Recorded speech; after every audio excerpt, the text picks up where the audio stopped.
We look this time at number 3 in our series on the book of Exodus. This one's entitled Rough Start. And surely it was when Moses goes to see Pharaoh. He doesn't get anything like the reception that he would have wanted, although it's already been predicted by God what exactly would happen. And we only have to look at Exodus chapter 5 to see what happens there. God predicted that Pharaoh would reject the request. That's in Exodus 3.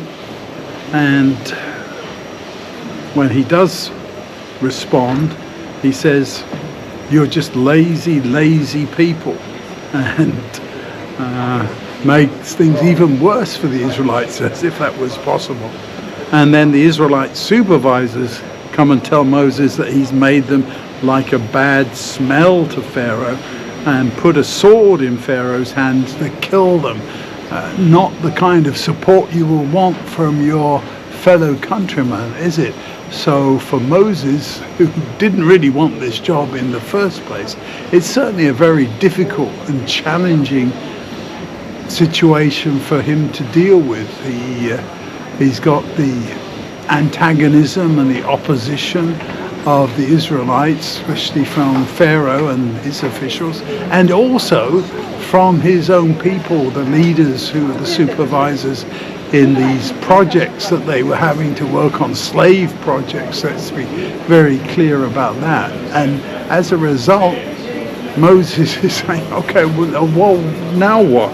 I didn't want to do this in the first place. And it's interesting that when Moses does speak, he says, we have to go and sacrifice in the desert, just 3 days' journey. We're not going to be gone for long.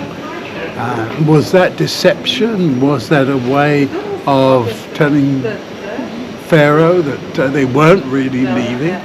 Well, it's what God told him to say. So maybe that was just a part, an initial idea. And then Moses does say, otherwise God will kill us by disease or by the sword. They're almost putting the blame on God. We have to go and do this, otherwise we're going to be in trouble with our God. And interesting as well, in chapter 5, what Pharaoh says, who is this Lord, name for God there that is being used, that I should listen to his request to let Israel go? Who is this Lord? I am the great God of Egypt.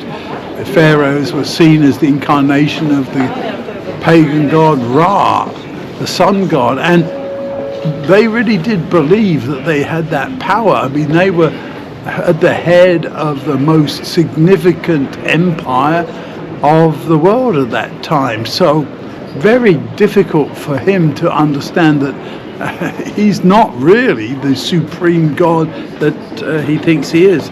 Pharaoh says, I don't know the Lord, and I certainly won't let Israel leave. I suppose that Pharaoh just saw Moses presenting this case on behalf of a deity that he didn't know that there were plenty of other gods,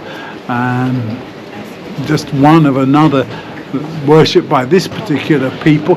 Why do I even need to bother? I don't need to even talk to you about this. Just go away. And then he gives instructions to make things even worse for people, the people of Israel, about making bricks without straw and everything else like that, because he sees this as just a subterfuge to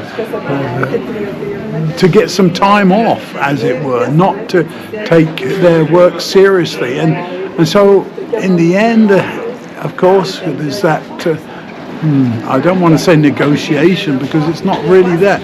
It's Moses and Aaron presenting the case, and Pharaoh just saying a flat no, and I'm going to make things even worse for you. He was a very stubborn person. He thought he was God, and as a result he had to deal with the plagues that follow. We'll talk about that next time. It's, for me, a great indication of how human beings can set themselves up instead of God, rather like Lucifer was trying to do. I see the great controversy in all this, don't you? A replication of the devil saying, I want to be like the Most High. I want to be God. And Pharaoh's doing exactly the same thing. That is what God is dealing with here, and why it gets so very serious. Let's think about that this week.